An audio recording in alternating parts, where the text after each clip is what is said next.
Cari amici sportivi, this is like a trio kind of therapy session. It's been a hell of a day. Canada getting eliminated, Germany squeezing in the last second. Guys, I'm gonna start off. I got some things to take off my chest because it's therapy for me too. Correct? And Yeah. I wanted to say first off and foremost, indigestion. Moroccan fans in Belgium breaking stuff, burning cars, whatever, because you beat Belgium. Look, you could. Why don't you celebrate like Saudi Arabia when they beat, Argentina? You don't have to break stuff. You don't have to be violent. That's my indigestion.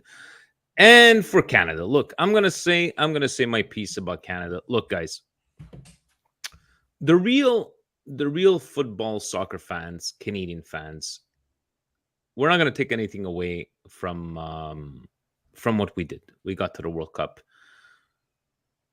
People saying against Belgium we got robbed, whatever. Guys, Canada was facing a high level team. Whatever you want to say about Belgium, the way I look at it is that Canada was faced with adversities. They faced a very, very poor Belgium and were not able to, you know, um, capitalize on their chances. And people want to talk about, yeah, but if we would have scored, look at today, guys. Wow. Canada scoring within a minute of the game. And look at the way it came back, because Croatia was like, no, we're not going to, like, we need to have reaction. A 0-0 game, it is what it is. When you score, it opens up the game. Kudos to our guys. Kudos to Canada. I think it was a mistake by the Canadian coach saying what he had to say. I know it came out of the heart. You shouldn't have said that. You shouldn't have said that. But so far, so good. Germany, Spain, 1-1, lackluster kind of game. Fabio, now it's your time. Not you did therapy session yesterday. Now it's your time to do therapy session. What are your thoughts? All throughout the World Cup or even today's games? May I be right back? Oh, so we go to Andon. Andon, how about Yeah. you? How's it been like this World Cup for you? Or there's been a lot of upsets. There's been a lot of obviously controversial takes, political takes. But what say you, man? How you been taking this World Cup so far? Yeah, based on the results they have been so far in this is the second round. Tomorrow it ends. I'm gonna say this is one of the most even World Cups that I have seen personally so far.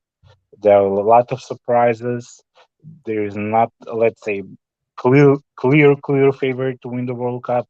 Although there are some that stood out, but still anything can happen till the end. There will be a lot of the groups will be decided in the last round. There are a lot of good teams losing. For example, it looked like even Germany would be out after second two rounds. Hmm. Almost the same happened to Argentina. Nobody would have even expected that before the World Cup started. And let's put it this way: if Germany would have won, all teams would have been at 3 points. So how exciting Yes, that would have been! It's still exciting for the last and the final round. But I like what you're saying. A very, very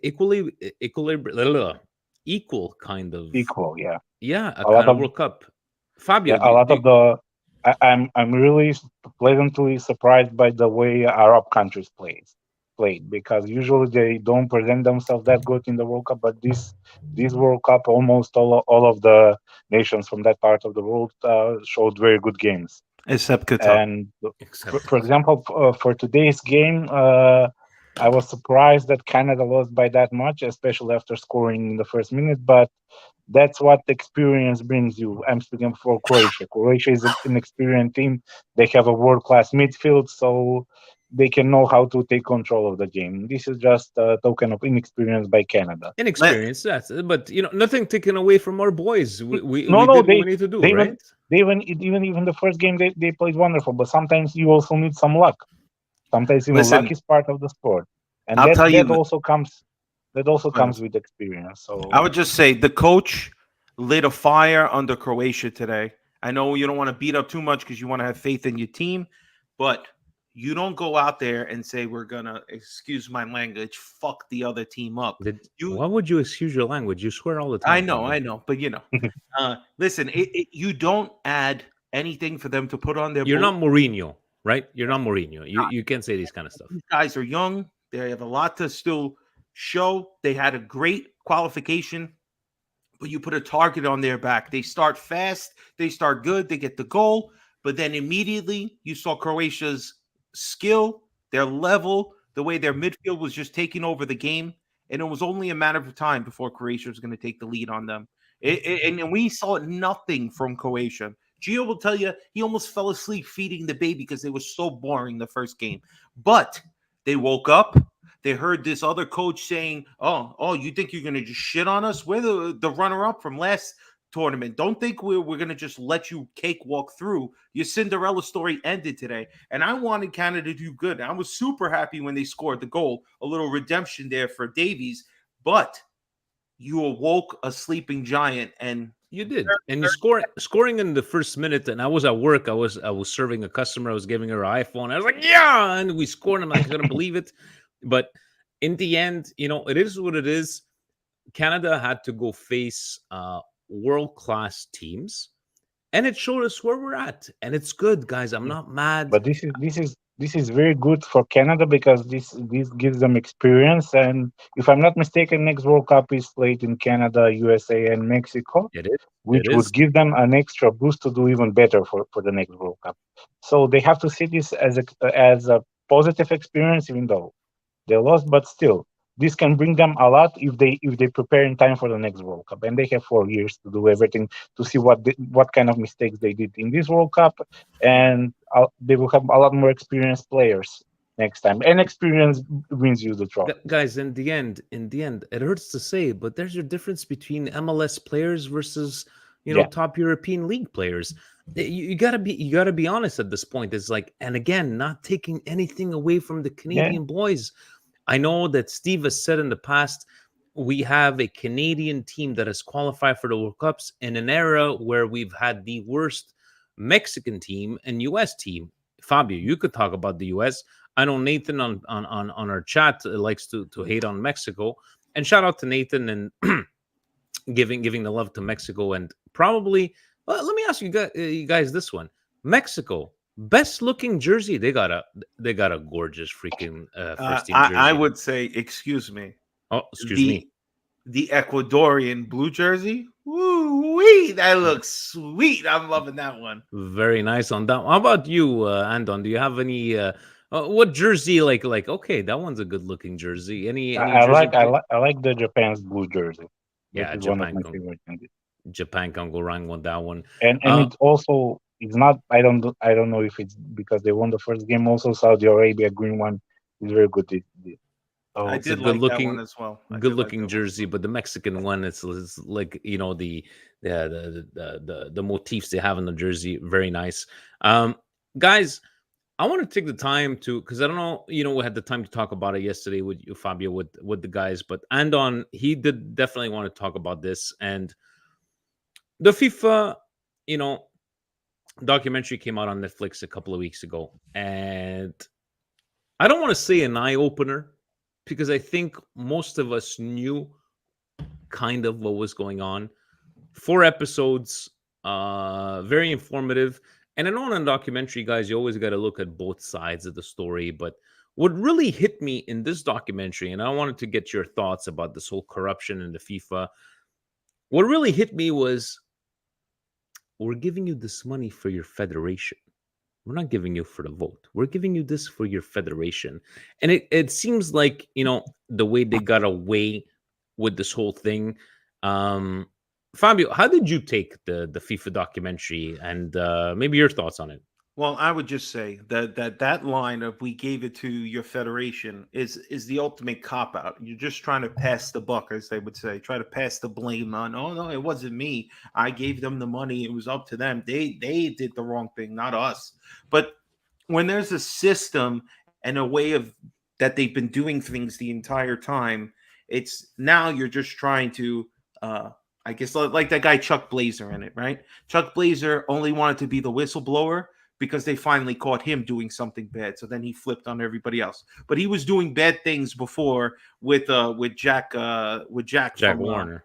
Jack Warner, who was like, the one that basically his corruption started to leak everywhere against everybody else. So for me, I talked about it a little bit more the first time we talked about it, but it just shows you these organizations like the Olympic Committee and FIFA, the power that they wield and the way they're able to manipulate heads of state to do things that they want, and the way they give a platform to different heads of state to progress their whatever ambitions that they have in their country or worldwide. It's just another avenue for them, the way the Olympics does. So it's very sad to see something twisted and something that we all love so much, which is football, but being used in like a very nefarious way when it's really about the love of the game. And if they were doing the right thing, it's like everything with human beings, it's great always in theory, but the problem is when the human beings try to put it into play, because you can't account for people being greedy, for people stealing, cheating. It's just,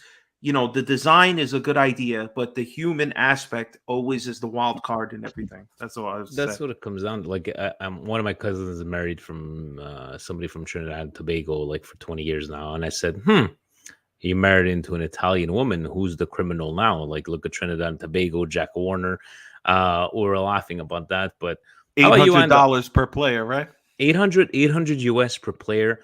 Again, That's ridiculous. guys, again, we got to go by what they're saying. We, as viewers, don't know it is a fact. We got to go by what they're saying. And on your thoughts about the FIFA documentary. Well, it's not like that we didn't know what was happening behind closed doors, especially in the last 30 years, because football became a global business. It's not just a sport anymore for a long time. The most important thing in football today is money, no matter if it's a World Cup, club competition, no matter what. The number one thing that all people look at it is the money that they can get and the money they can bring to the table. You can look at it both ways, especially for Blatter. I can appreciate the way he wanted to expand football, not just to be centered in Europe and South America, to bring football to Africa, to Asia, North America, but the way he did business, the way he did, I'm still baffled how he's not still arrested based on everything they found. That's what So freaked me out, right? Or a I, Blatter was I can understand assistant. how he's still not arrested. There are evidence all over the place. And based on the documentary, another thing that I think it's a very big mistake, you should not allow that many years for some people to be in charge of the organization. Hmm. And this is not something personal against old people, but also you have to set a age limit to what years you can become president, because you cannot tell me that after 70s you can dedicate yourself that much to football and to be that much concerned to develop football all around the world. There should be some rules set about that, and that will help. For example, like they said, maximum term should be like 2 terms in a row. That's all I want, 8 years. That's Like enough like for an everybody. American's presidency, like Yeah, like Alex the saying, did it president. bother any of you guys that Sepp had a grin on his face during most of his interviews? Do you think any does took it seriously? Fabio, it's even in the end, and you know what? It reminds me. I rewatched the documentary. What is it called? Dirty Sports on Netflix, and have the episode about Juventus and the Calciopoli. Mhm. And at the end of that documentary, they made seem Luciano Moggi hadn't done really anything wrong, and he was kind of innocent, and people putting putting words in my mouth. Did it bother you to say like these guys was like, hey, you know what? We're just gonna walk away with this, and to them it wasn't that serious. What was anybody going to do at that point when they were recording the documentary? They were already, again, Blatter didn't get to leave peacefully and happily. They banned him and kicked him out, like most of the people that were in charge at that time. But you know what? They got away with it. They got away with it. They couldn't do anything to prove it was them. And a couple of times it seemed like Blatter was going to get caught. When I watched it, it was like every episode was like, oh, you think FIFA is going to get caught? Nope, they got away with it and they're going to do it again. And like every couple of years, they did it.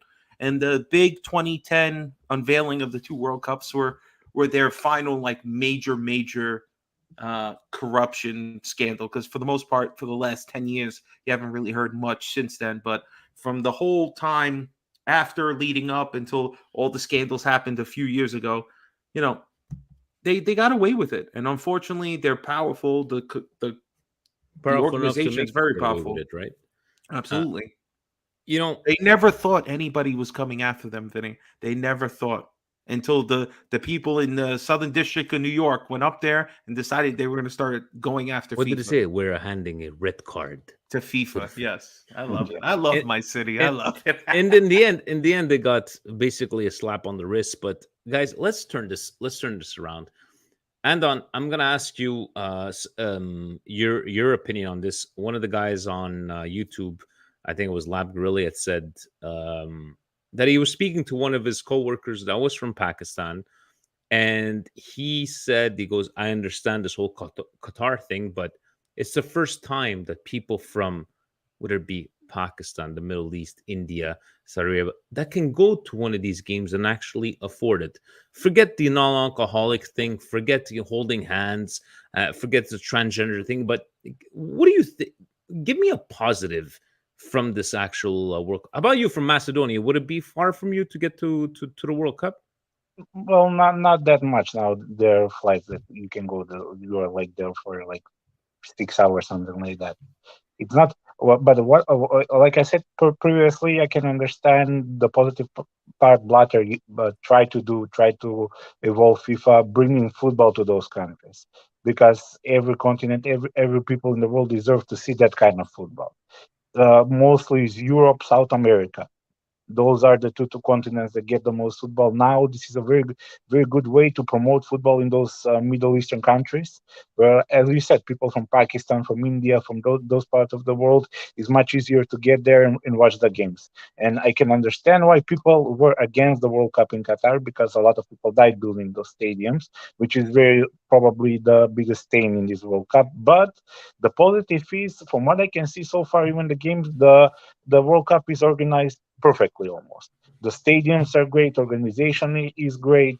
So this brings football to other parts of the world, which can do good, a lot good to football. Because if, well, especially people that live in that part of the world have a lot of money, that can bring them to invest in some of the countries that play good in this World Cup, but don't have that good of an infrastructure.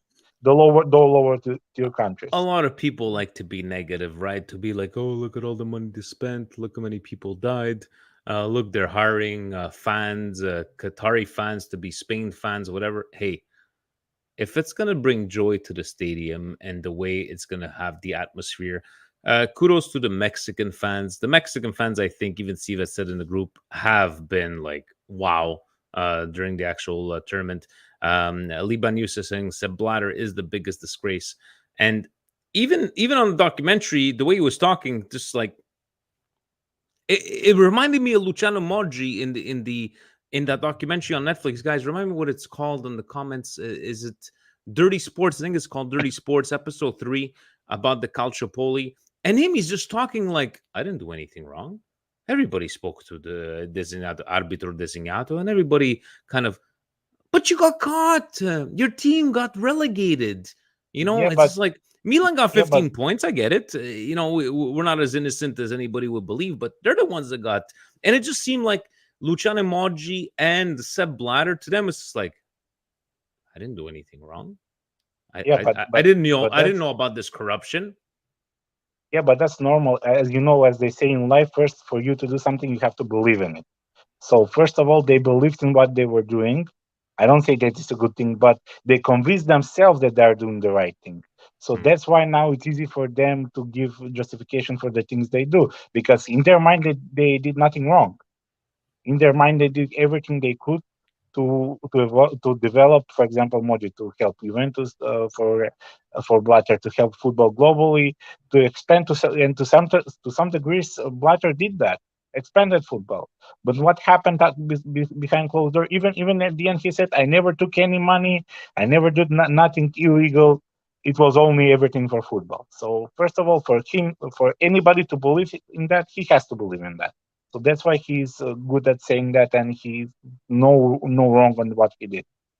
Exactly. And in closing, Fabio, like of this Netflix documentary, was it? Do you think many people are just gonna lay their heads at what they saw, will they do that investigation? Just like, let's talk about like 9/11.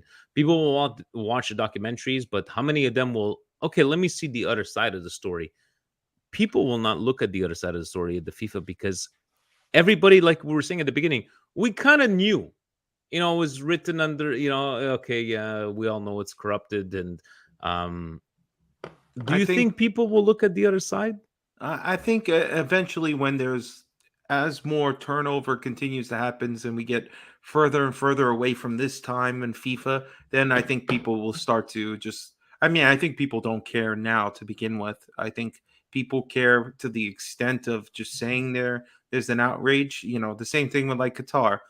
Oh, it's all these human rights violations and all these like things that they have in place they don't like. But if you offer them a ticket to go see a World Cup game for free with a plane ticket, I guarantee they're going and not saying anything. So when people, when it's their own interests, like we like to say, now that the games have started, the politics and the problems you might have had with it are in the past. You focus on the game, you focus on football now, and that should be the only thing that matters. For me, I just want to harp back on one thing, because unfortunately I have to step away for a second. This World Cup, and I understand it's very important for every part of the world to feel included, to feel like they hosted a World Cup, they can grow. But I just have a particular issue with this particular country. One, the infrastructure was not there, and you're using something to build like a whole nation. That's one thing. But like no stadiums. Again, how many times are we going to let these companies, these giant organizations, force people, or not force people, but use basically the people, and whether they pay taxes to fund these stadiums and stuff like that, it's all just a ploy. And then that's the one thing I hate with these World Cups that they keep doing. They did it with Brazil, they did it with Qatar. It should be keep going, unfortunately, to countries that have an easy developed system. If the easy developed system's there, do it for the betterment of everybody, that you don't have to pay to spend a ton of money for the country that's hosting it. That, like, everything's already there. That's why nobody wants it to be constantly in Europe or in the United States or in certain South American countries. But like, it was in one of the biggest South American country, and they still had to like build stadiums that they didn't need to have, and a lot of corruption. I mean, again, FIFA will never change. So for me, I just enjoy the game as for what it is, the tournament for what it is, because it's very rare. But I'm not under the belief that FIFA is a great organization, or I'll ever believe that probably in my lifetime. And it's So not like Infantino is. I'm not saying he's he's better any than better, Blatter, but the comments that he's been making, and what did he say? He wants North Korea to host, to bring the world together. Infantino, North Korea made their country believe that they had won the World Cup because they had no media. So I don't know what the fuck you're talking about, but no respect to the North Korean people, but this ain't gonna happen. In the end, is it because of our love, guys, of the beautiful game? We try to put this, this corruption, this, look at us as Serie A fans. How much corruption did we had to deal with, right? Is it a case of us and on putting this corruption aside because for the love of the game? And it's been an entertaining World Cup so far. We can't. Yes, a lot of 0-0 games so far, but a lot of these qualifying games will go to the third round. But so far, so good. More positive than negative. Yeah. Well, to be honest with that, we are not living in a perfect world. People always be people. Corruption will always be there. You cannot take it out of anything. So just complaining about it and will do nothing good. That's why for this World Cup, it's not just love for the game, but again, we as fans can do nothing about that corruption that happens. Even as you said previously, even with the when something is involved for your own interest, you're gonna ignore that. For example, we're gonna take some of the countries that said they were not even gonna play in Qatar because of all those situations that happened with the workers. Even Neuer was protesting because they didn't allow them to wear the rainbow captain armband. But in the end, nobody left. Everybody is staying there, and there are people on the stadiums. So those are the positive. This is something that happens.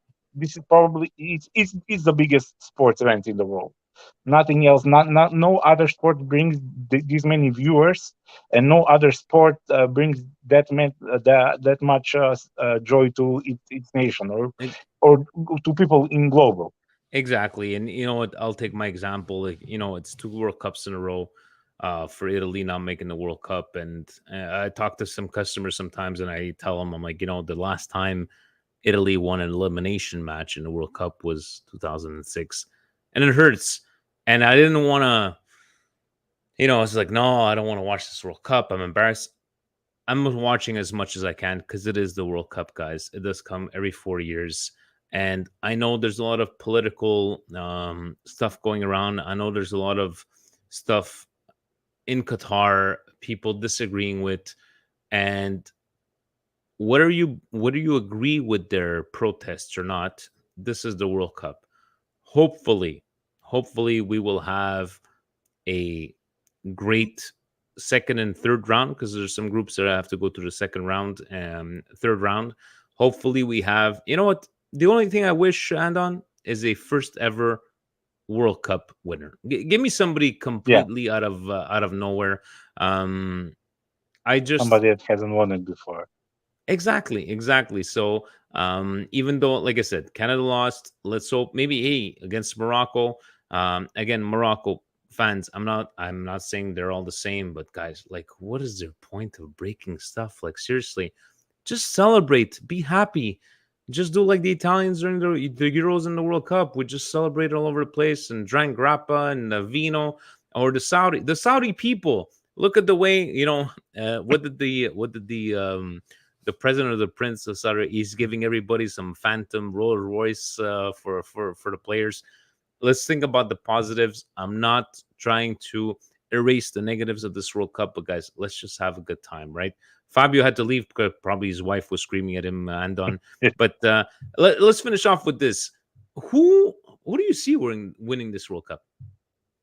Well, I would love to see some nation that hasn't won it before, but to be more realistic from what I saw so far from the players that I like, I'm gonna say either France or Brazil.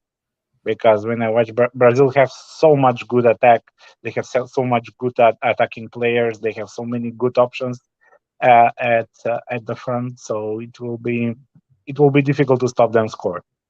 So I Okay, would say one of those two. Argentina's winning this World Cup. I don't know why. I don't know why. It's going to be written in the books in several years. Argentina losing to Saudi Arabia. What a comeback. I don't know. I'm that guy that, you know, honestly, if I would have bet on Argentina, would have lost already the second game. But because I'm pretending to bet, that's what I'm gonna go with. But guys, and thanks for joining, man. Thanks for Keep guys coming. on this channel. We're gonna be Fabio and Gio try to do, like, you know, these reaction videos, especially when the US is going to be playing next. Steve and I will be back soon. We will be updating as well the page because the Toy and Food Drive is coming up. And I'm gonna let you go relax on your nice Sunday evening. Fabio's probably getting yelled at by his wife, but in the end, thanks for joining. Let's enjoy this World Thanks for Cup, having me. and Yeah. and let's not forget. Oh, hold on, Ando. I forgot to show you.